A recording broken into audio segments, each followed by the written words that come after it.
Welcome to You Are What You Love, your window into the future of spirituality. We're going to talk to you about your life and the evolution of your soul while we bring alive the essence of eternal truth. So here is your host, the author of You Are What You Love, Vaishali.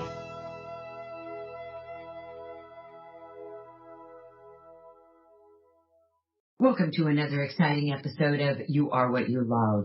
I'm your hostess, Vaishali, and today we have, back by popular demand, our favorite psychic medium, Mr. Chuck Bergman, and you can visit his website as we chat. It's chuckbergman.com, spelled exactly as you would imagine it, ChuckBergman, chuckbergman.com. There's a lot you can look at the site there. You can book an appointment. You can get an idea of what his readings are like. And the thing that I love about Chuck's websites is that they're always easy to maneuver. It's never a lesson in futility. So welcome back, Chuck, to You Are What You Love, sweetheart. Well, good afternoon. Nice to be back, and I don't know if you're sharing this rainy weather here in Florida that we're having all day, but it's a good day to stay indoors. Yes. Cam, we've got a caller. Looks like she's going to be calling me because she's having problems with the station.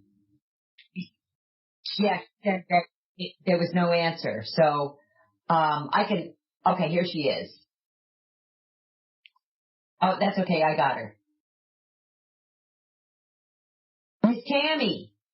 Hey, honey, how are you? Good, you are live. I'm just turning up the volume. Go ahead and say hi to Chuck.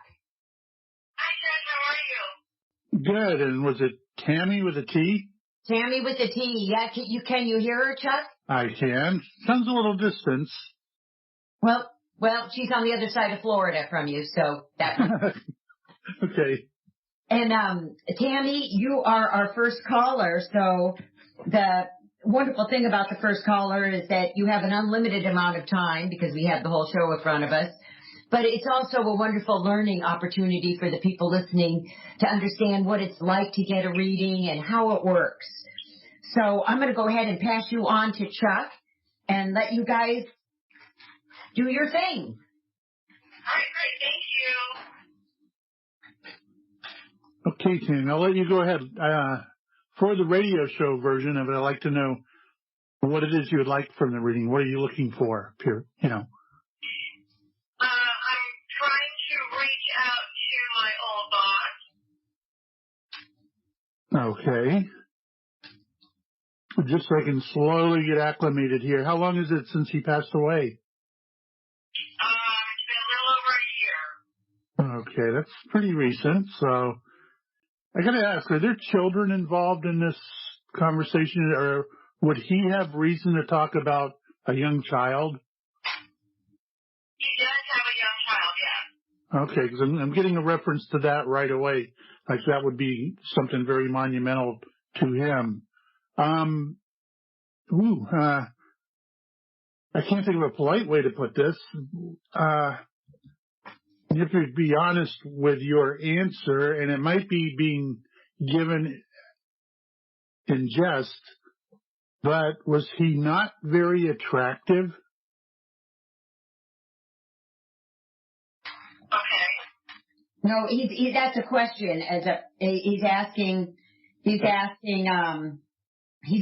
as a question. Apparently either, he's kind of downgrading his appearance or he's making fun of it, but, that was meant more as a question than a statement, sweetheart.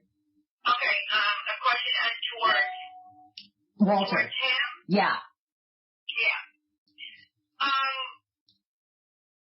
I don't know, I mean, I think in his eyes, I think he finds himself very attractive. Oh, okay. I'm getting several comments to the contrary. Oh.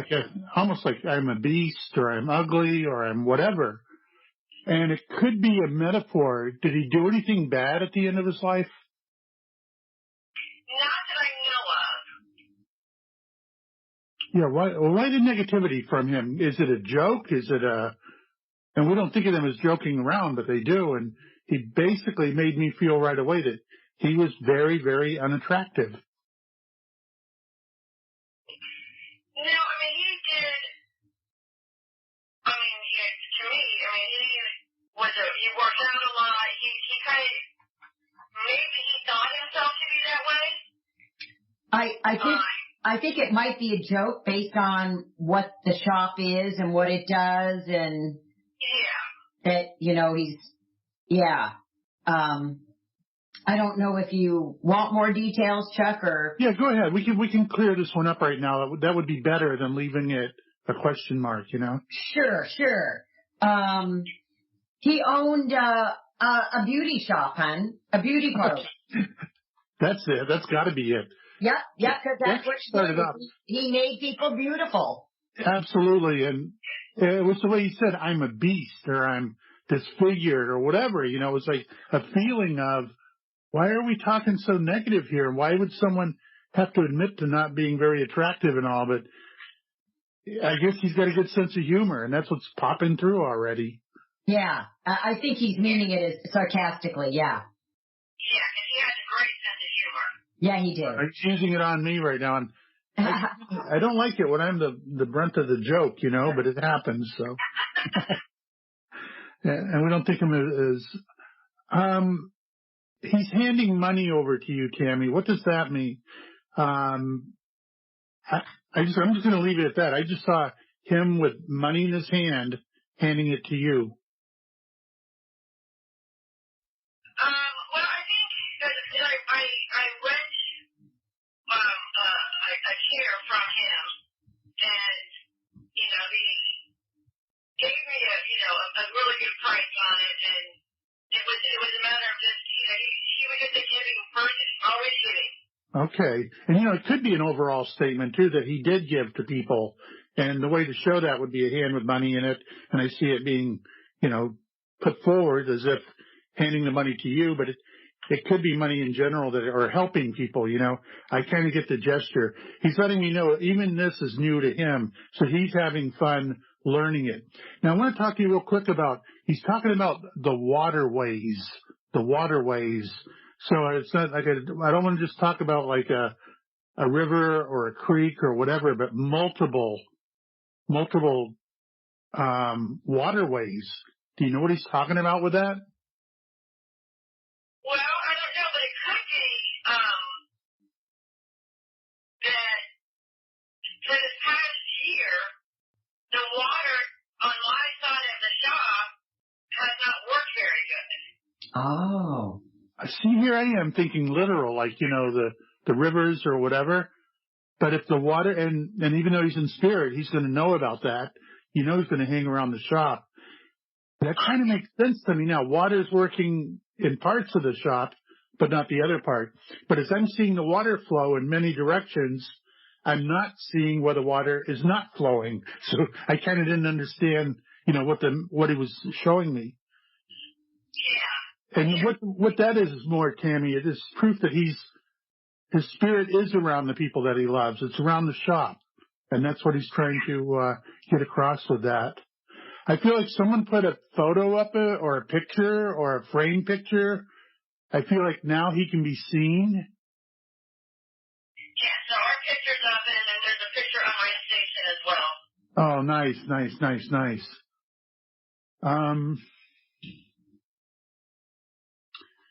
This is coming in more as a feeling. Does he have a son that might be taking over the business? No, he does have a son, but he's not old enough to take over the business. Is there I'm feeling that someone taking over the business is related to him. No, not related, but he did, before he passed, he did sell the shop. So somebody did take over the shop before he passed away. Maybe that's what I'm getting. Okay. Even that would make sense to me. I knew it was someone below him taking ownership, but I didn't quite understand it. It felt like sun or whatever, but if it's, I think what he was trying to show me was exactly what you said, that this happened before his passing. So also I want to talk about the passing. I'm getting very, very, very fast. Would that make sense? Yeah. Okay.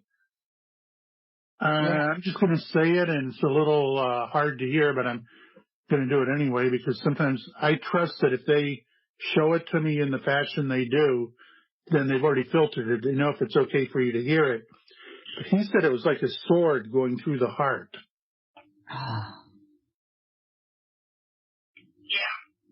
Yeah. Okay.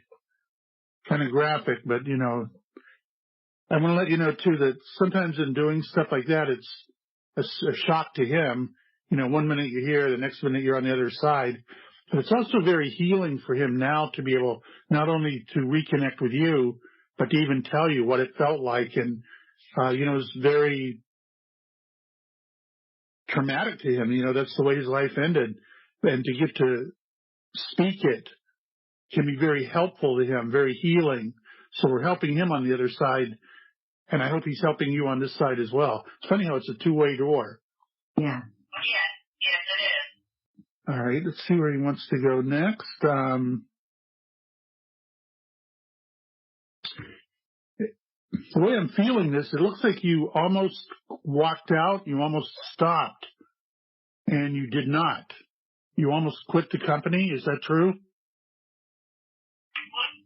Well, I'm actually, at the end of this year, I am looking at. And at that time, yeah. Oh, okay.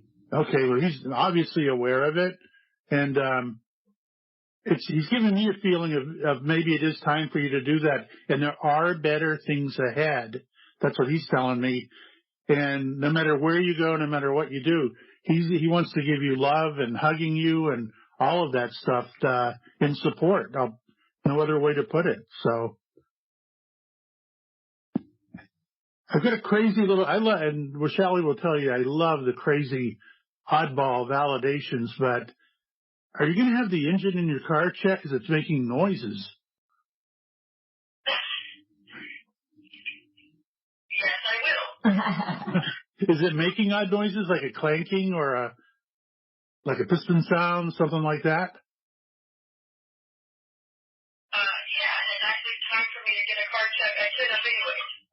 Okay, they'll do that just to let us know in a fashion that they are around. They see even the daily mundane stuff we do, and I'm forever telling people, with all the activity they have up in heaven, you know, and cruising the world at the speed of light, they get to do all this wonderful stuff, and yet why do they choose to spend time with boring humans in the body who have very little to do? You know, we're on the telephone, we're on the computer, we're chatting over the fence, we're doing whatever we're doing, but I got to think every time they stop in, we bore them to death. But I love it when they do bring up minor little things in our lives that they notice when they are around us, and that's all he's doing here. So, he just said to let you know, and I make up nothing when I do a reading. He just said to let you know you were a bigger friend than you realize. Oh, That's nice. that's nice. Yeah. I feel him backing down with the energy. There's only so much they're going to give, especially in a shorter version like this. Can you ask him if he was the one that was in the shop messing with the mirror? With the mirror.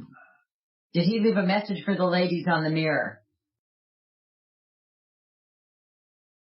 I've got to go with a yes on that. And at first he was joking around with me and said, yeah, he was going to crack the mirror. But then he said he did it out of love. So it must have been important, whatever it was. Do you want to tell him what happened, hon? Yeah, we had, there were handprints, on the mirror he was a, taller gentleman, and they had just had the shop cleaned, and in his room, where he does hair, we noticed there was all these handprints, and none of us would have put our hands on, there's not that many of us in there, and I was like, well, if it's And it's interesting that he wanted to crack it because where the handprints were way up in the mirror, like someone was trying to break it at the edge or crack it from the top. Yeah, they were very close to the top on the left side. Gee, that's funny. I figured he was just trying to let the ladies know he still has a hand in the business. Good way to put it, and to let you know that he is around. He is still the boss. He's the boss. Yeah. He is there. Let me ask you one more thing, Tammy. Do you have a special coin that you keep? And I don't know what he means by special. I don't know if it's two-headed nickel or something like that. Something very special. Yes, I do. He's showing me a coin, and I'm lucky I get a feeling along with it. Can you describe it? I'd just like to know what it's like, because what I'm getting is the coin has, I don't know if it's a special person on it or what it is, and maybe even gold. It has like an image of like an angel on it. Oh, no wonder. Okay. See, I don't always get to see the exact picture or whatever. They give just enough that you'll know what they're talking about, and then we get to hear it from you, which makes it a lot more fun, really. Yeah. Yeah, because it's not an actual coin. You know, it's not like a nickel or anything. It's shaped like a coin, but it has an angel on one side of it. Yeah, like a token. I like that a lot. Yeah, that would really fit the feeling of what he was showing to me. I just didn't know what it was. If you can imagine, if you had your eyes closed and I dropped, say, a nickel in the palm of your hand, and then you put it between your two fingers, and you can feel that the engraving and stuff is there, but you can't quite make it out. That's what it's like when they show me stuff. Usually it's a little too dark to make out the imagery, but huge smile on Walter's face while we talk about the coin. Like, he knows about it. He would know how you got it. He knows the importance behind it, and it's a cool thing for him to talk about. Oh, yeah. And is there any way for you to find out, would he be willing to let you know, like, how he passed away? Well, we all have theories, but... He may or may not. How can I word this? I've done readings with people, and at the very end of the reading, when everything is over and we chat for a few minutes, I'll learn of the craziest things, how people either committed suicide or whatever they did, and yet, or were murdered, and it's not part of the reading, because it's almost like we let go of that. It doesn't matter how we arrive to the other side. It's how we respond once we get there that matters to them. And some of them have no idea what really happened in the final moments, because we're pulled out of the pain part of it. We don't have to endure that. We go right to the other side. We do our, adjusting and traveling and stuff to get to the other side, but not necessarily have to endure the painful part of it. And while I'm talking to you, the other half of my brain is asking him, what did happen here? All I can say is he said there were many things that led up to this. So I feel there's some outside forces, something going on in his life that led up to this happening. It wasn't just, I think I'll go down this road tonight and make it happen. right, it was no random thing. Right, okay. Did you want to share with Chuck what you know about his passing? How we found him, because they had a video, in the shop, and so we watched the video, and he was in there by himself. He was coughing. He went out and grabbed a mint and went back in his room. You could hear him, and then he had stopped coughing,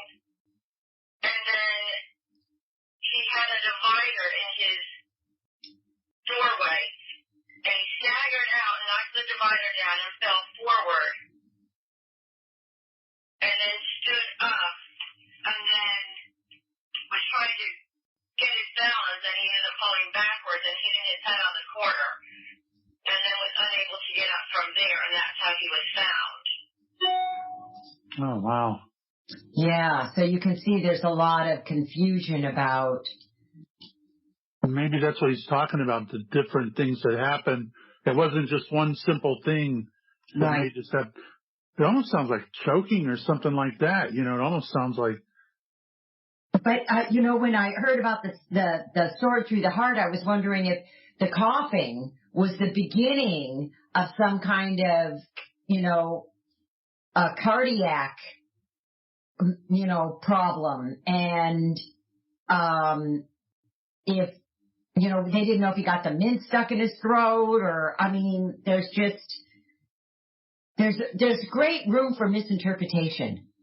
Absolutely. And I kind of want to go with that concept where he used the term, it was like a sword going through the heart, making me feel that the death part was very, very fast. And for him to mention the heart, that something did happen to his heart.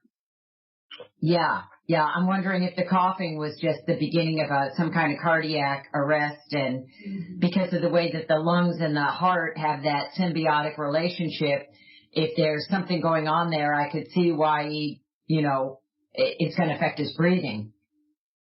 Right. Yeah. But he's all right with how he passed, and he just doesn't have a lot of details about it. I got to tell you, it's almost like he's telling me right now, it's like someone's turned off the lights. That's what it was like for him. He said he knew he was coughing, choking, and boom, gone. It was very, very, very fast. And he just said to me, falling. I don't remember falling. Oh. So he's taken out of the body pretty quick there. Right. Yeah. So, the good news is that he didn't suffer. Yes, that's great news. And he's happy and content with where he is right now and checking in with his kids' lives and. Yeah, it's funny. He said he can still watch what's going on without having to pay all the bills. What a funny way to look at it. Like Walter, yeah. That certainly does. Now, Tammy, are you going to be getting dressed up soon for some big party? What's that? Will you be getting dressed up soon for a party? Getting really decked out? Yes, actually tonight. Tonight? Oh, okay. I think Walter's going to be there because he's showing me you all beautiful and ready, and I heard the word party, so good. Have fun. Yes. Tonight we're going to dinner with our daughter who just turned 16. Oh, that's a party. That's a good time. Yes. Yeah. That's a lot of fun. And you can, when you have your glass of wine, just silently say this. Cheers, Walter. Yep, this is for you, Walter. We're thinking about you and we love you. Yes. But that does solve the mystery of the mirror. And, yes, it does. And even if, the details of how his exit, whether they ever get played out or not, it looks like the important thing is that he's okay with it and he didn't suffer. Well, and that was my big thing. I'm glad that it was fast and there was nobody there. Yeah. So that was my one of my concerns is, but if him just laying there waiting. So for me to know that it was fast and that he's okay and he's doing well and I know he's still in the salon because I can still feel him, but then to also know that, he's thinking about me and, his son, and so that's a really good feeling. Yeah. I'm glad it helped. That's what it's all about. Easing the pain a little. And, you gave Walter a chance to process it a bit. Yes. Yes, and it was nice to be able to have, him help me and me kind of help him a little bit, which I love. Yes. And, it's nice to know that as he looks back on his life, him being able to hand you a way to make a living is one of the things that brings him great joy. Yes. That's how I'm interpreting that what Chuck saw with him handing you the money. Yes. Yeah, because he was. I mean, he was very, I mean, it was like, look, this is what you got to do. You know, I'm here to help you out. So he was awesome with that. Yeah, but did he really have to start the reading calling himself a beast? Well, but you know, if you were to see a picture of him, he was very fit, had long hair, kind of like what is the guy, the Fabio? Yeah. Okay, yeah. Oh, okay. Yeah, he does have a bit of George in the Jungle look about him. Yes. But at least he's got a good sense of humor with it all. I like that. And to tell you the truth, my last memory of him, he had this big green swatch in the front of his hair. His hair was dyed green in the front. A little bit of an Incredible Hulk look. I'm sure he probably. Yeah, that's Walter. Yeah, I'm sure he probably pointed to his green hair and said, "You wouldn't like me when I'm mad." Yeah. He just added to it to let you know he had fun when he was here, and he's having fun on the other side as well. So nothing's really changed. Outstanding. Well, he's very, very, very happy over there. Good, because it's hard to upgrade from Florida. It is. And if the other ladies would like to call in and talk, Chuck will be on again in a couple of weeks. If the other ladies wanted to know if Walter had anything personal that he wanted to share with them, or if they just wanted the confirmation that he's around. Yeah, well, I'll share with them, this conversation, and I think it'll, let them know that he is still there. I mean, those of us who were close to him know. He's letting me know that he felt you were very brave to come on the show like you did, and that maybe you contemplated not coming on, but he said that's your style. You commit to something like that, and you're brave enough to do it, and you always follow through, and he likes that about you. Yeah. He just said you do the impossible, and I've got no reason to make that up. Well, that's what I'm always saying when I leave, is you've done the impossible. You made it look like I have nice hair. Oh, no, that's awesome. Yeah. Yeah. Well, Chuck, thank you so much. I really appreciate you taking the time. No, my pleasure, Tammy. I'm glad it helped, and I'm glad that Walter's doing so well over there. Yeah, me too. He's missed greatly. Yeah, in the physical, but everything else, he's still right there participating. And everything else, he's still right here. That's it. And when I see you next time, I want details about the party, girlfriend. Okay, I will let you know. I'll keep you informed. And please give Savannah our love, hon. I will. Thank you. Thank you. That was a nice one. Bye, sweetheart. Yeah, Tammy's just an incredibly nice person, and she's been my hairdresser since I moved here to Florida. And you remember when I sent you pictures of my purple hair? Oh, I do. Yeah, I loved it. You Miss Tammy. Yeah, that's actually one of the last times I saw Walter, when I was getting the purple hair, and he had to show me his green beast streak in the front. But yeah, isn't it interesting, the little vignettes into people's personalities and how they think, just from how they kick off the reading, It's amazing, the difference. It really is, I got to admit, most people that I give readings to are like that. They're very accommodating and helpful, and so they're just so happy to hear the message, and that's what makes the whole thing work. Yeah. And I've always kind of wondered, and this may just be from earthly orientation, if they've talked to more psychic mediums, if other psychic mediums have been, contacted to contact with them for a loved one, do they learn the ropes? They're like, oh, I know how to do this. I've done this before. I know. If they've had more, if they visited more psychics on the other side, psychic mediums on the other side have contacted them, are they better at the communication thing? The more they communicate, the better they get. Like anything else, practice. Absolutely. Okay. It's when I was very new at this, first starting out, a very good friend of mine, his brother had passed away, and he said he spent more time with his brother than he did his wife. You know, I mean, him and his brother did everything together, sports together and boating, all kinds of stuff.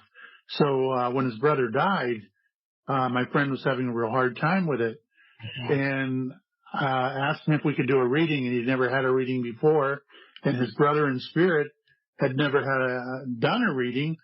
So we spent over 2 hours and maybe accomplished 3 items that were accurate. So that's pretty darn bad.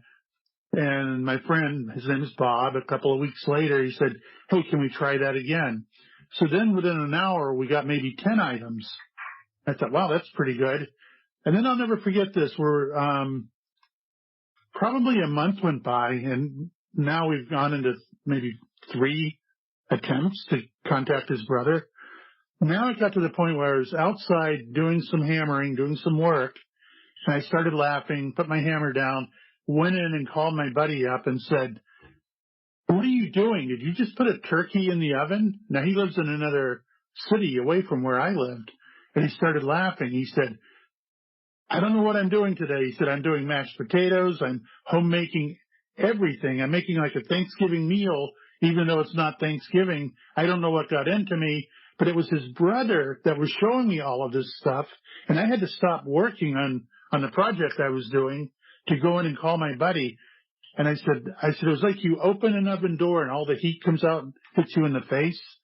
I said, that's what I felt. And then I saw the turkey, but I knew you were the one doing all this extra cooking. So it got to the point where his brother wouldn't leave me alone. Every time I would even go to work in my office and stuff like that, I would call my friend and say, this is what Bob's telling me, and it would be right on the money. And the funniest one, I called Bob one night, and I said, Bob, I just want to tell you, I feel bad that your car had a flat tire. Left rear tire went flat. He said, no, that never happened. No, not true, not true. Anyway, we had our normal conversation after that. He and his wife were going out to dinner, and he's going down the road. Thump, thump, thump, thump. He pulled over. Left rear tire was flat. And it must have been flat when I said it was, when I got it from his brother. So it was funny. He was getting the message, but had no idea the tire was flat. Right? Oh, yeah, when you ask the question, I always think about how Bob's brother taught me that they do get better with time. The more they do it, the better they get. It makes sense, and especially, if the more time you get used to his kind of frequency. But the challenge is that they're in the spiritual world, which has very different light, understanding, wisdom than we have in the physical world. We have earthly light. We don't have spiritual light. Spiritual light is wisdom itself. And we have earthly light, which is, some kind of combustible, fiery thing. So when it's going from really bright, pure wisdom ether and getting dumbed down into the earth plane, I could see how it would be like trying to listen to somebody talk who's underwater or... Oh, yeah, it is. It is. Yeah, because it's coming into a very dull quality of light. Yeah, Walter was good, and I kept getting his feeling along with the imagery, but his imagery, maybe because he was a hairdresser and very artistic, if you will, very visual. Yeah. Maybe because when I saw her all dressed up and then I heard the word party, and it made me feel like, wow, this is coming up soon. I thought maybe sometime this week, but made me feel even better to hear it's tonight and it's her own daughter. Yeah. That was a good feeling, but maybe that has a lot to do with it too. You know what I used to tell people? How was your husband or your lover, whoever, were coming through, how were they in real life? And when they use the word boring, then they're really boring readings as well. It's like they don't improve. They don't have a lot to talk about. Yes. As Swedenborg says, a tree lies where it falls. Wherever you are in your development, when you leave the earth plane, that's where you're stuck. So you want to try and be the best that you can be. Absolutely. You know, and I witnessed that the other day with someone where, you heard the one, recording I have with the badge number for the state trooper. Yes. Well, see, even the way you're saying yes, yes. Well, this person is somewhat of a family member. I'll just put it that way. And she had asked me, you know, oh, how's work going? You had anything interesting lately? I said, yeah, by the way, you might like to hear this. And I played it, and all I got was, mm-hmm. I thought, wow, that's it? I mean, can you top that one? Is there anything in your life that would be more, you know, like amazing or eye-opening than hearing that message?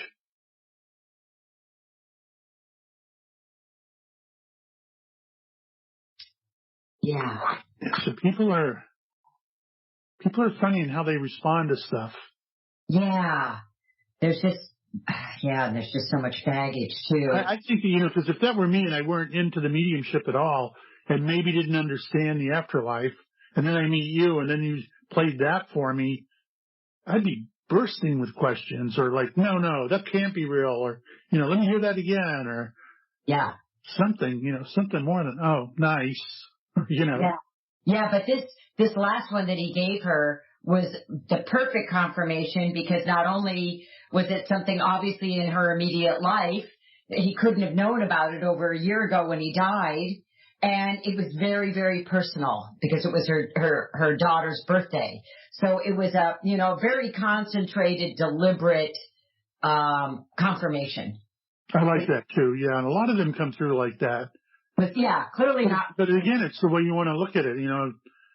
I get this from a lot of people too, almost like they expect spirit to solve their problems. Like, well, why didn't he tell me if I'm getting a new boyfriend or a new job or... A lot of people do think of the psychic readings as a way to do an end run around the obstacle of not knowing, to get something behind the curtain. You're right. Exactly. Yes.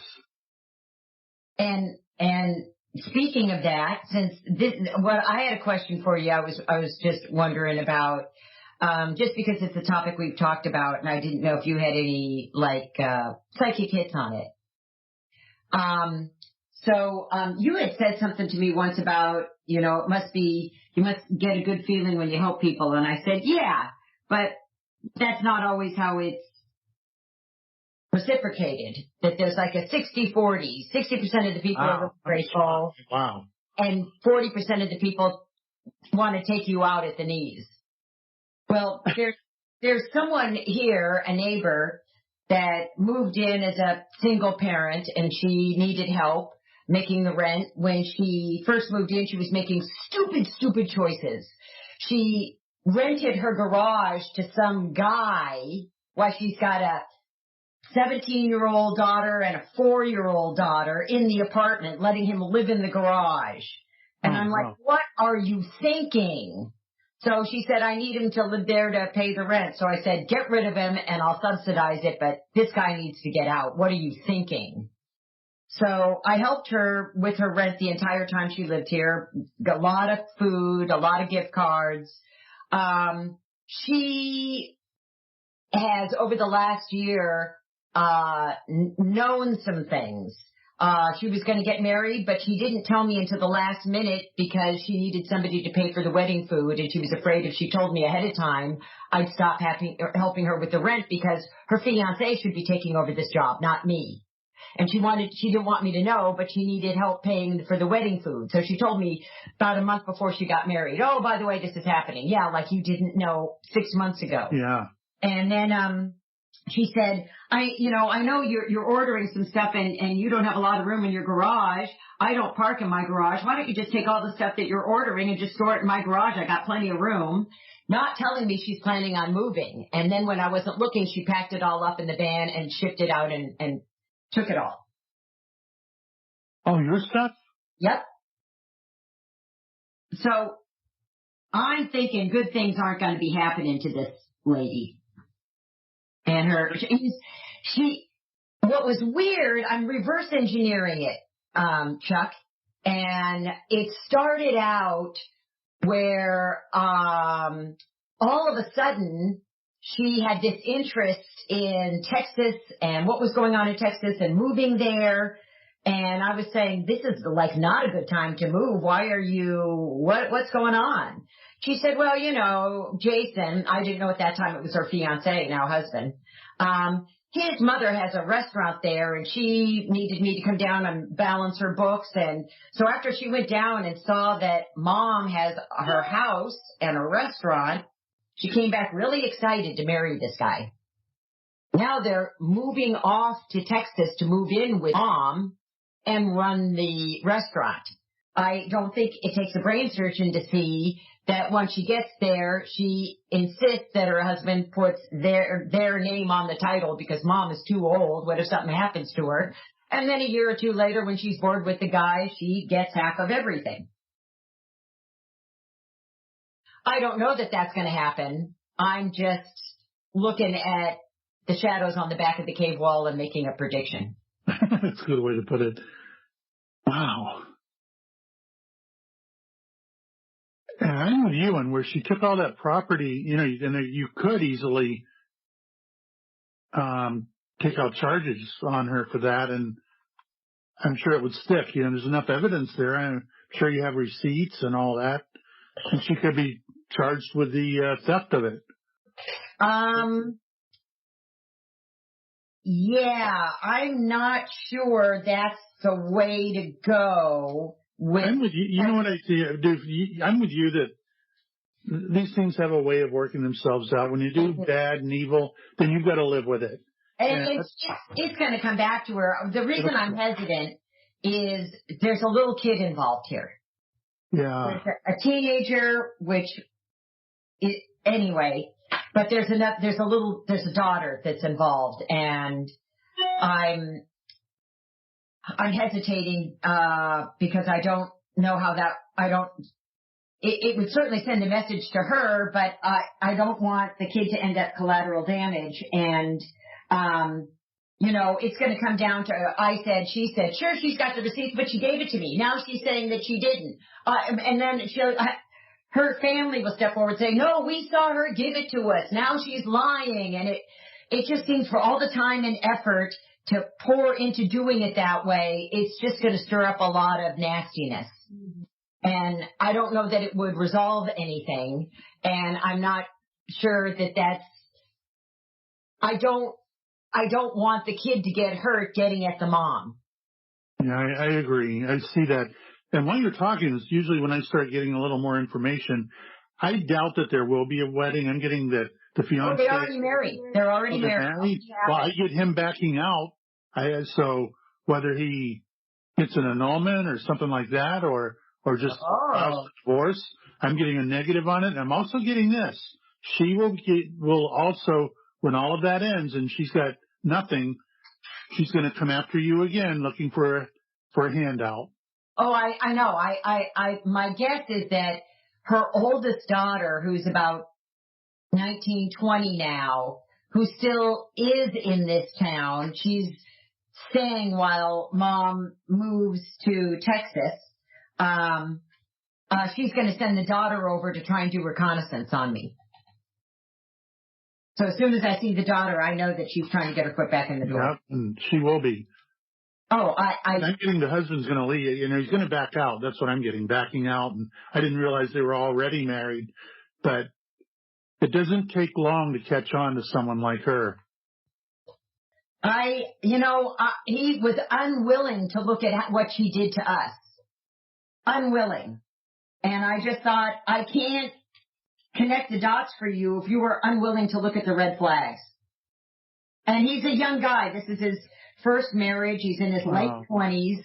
And he's going through the bad marriage, the bad relationship that we all go through, where we learn how to pay attention and honor our red flags.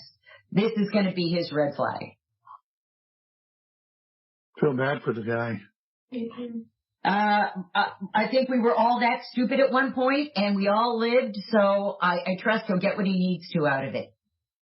I don't think Sarah would be that bad. My friend Sarah? Yeah. Oh, no. Is she with you? I like these people. I thought I heard Sarah's voice. That's why I'm... She listens to the show in my apartment because it's easier. She's there, though, right? There's no buffering. I thought I heard her in the background. That's why I was trying to say hello in a funny way. Hi, Sarah. Yeah, she's been here with with this whole drama. I was trying to find out when they were leaving, and she wouldn't give me a straight answer, and they packed up a U-Haul truck in the dark of night last night thinking I'm not going to know, right? And, you know, in the time that I've known that she packed up and sold this stuff, I mean, you know, if I wanted to be a dick, I could have keyed her car, I could have, you know, punctured her tires, poured sugar in her gas tank, but that's not who I am. That's not what decent people do. Decent people say, I'm giving it over to God because the choices that you are making are so spiritually sabotaging and deforming that there's nothing in the physical world that I could do to you that's worse than what you were doing to yourself. That is The so true. Vedas talk about a curse that you bring on yourself when there has been someone who has sacrificed a lot to help you and you turn around and betray them and rip them off. You might think that the person that you betrayed and ripped off cursed you, but the truth of the matter is you cursed yourself when you do that, because there's a very ugly, demonic, spiritual community in hell that especially treasures hurting good people. And when you take joy in ripping off and lying and hurting people that have helped you, you are connecting to that spiritual community and they are moving into your soul. And they do. Nothing worse I could do to her than that. And I came here to go through this and say, I don't recognize you have any power. You will not talk me into getting down on your level of being as petty Good for you. as you are. Good. Like I was saying, you know, we only got one chance here to evolve. And I'm not going to shoot it in the foot for some sense of, I don't know, tit for tat or whatever. That just seems ridiculous. Yeah, it's not going to work out well for her. I can already feel that. And I'm feeling very quickly the marriage is going to be dissolved and, you know, she'll be out looking for someone else. It was funny you should say that because I was getting a month after she gets there, things are not going to go the way that she imagined, that it's only going to take about a month. So it's interesting. I appreciate the validation, but yeah, I'm wondering if, you know, she gets there and starts pushing really hard. Oh, get your name on the title, get your name on the deed, get your name on all this. If he isn't going to suddenly start looking around at what she did with me and go, wait a minute, do I really want to do this? I didn't think of that, but I'm surprised he even went along with it and didn't, you know, tell her no, we're not taking her stuff. I'm getting the same thing. It's going to be about a month. Yeah, you know, he does whatever she says. She's definitely got a ring in his nose. It feels to me like she and his mother are not going to do well. I don't know. His mother may realize that she's trying to take over the business in the house before the son does. Yeah. But, you know, just because, you know, she's not sleeping with her. But, I just didn't know if you were, you know, I was just kind of getting to knowing to just let her be, let her take whatever she's done and let God elevate her to the level where he can deliver the next lesson. Mm-hmm. You know what I mean? She thinks she upped herself by stealing this stuff. So that's sad. After all the help you gave her, that's her way of thanking you. It's so sad, you know? Oh, I don't understand it. Well, it tells you where they are spiritually and what kind of community they're connected to. And when I look at that, you know, the king, the car, all that kind of petty stuff, that compared to what she's doing to herself, all that does is make me toxic and me ugly and connect me to a dirty community. It doesn't, you know. Yeah. There's nothing worse that I could do to her than her habit to use good people who are generous and help her and her family.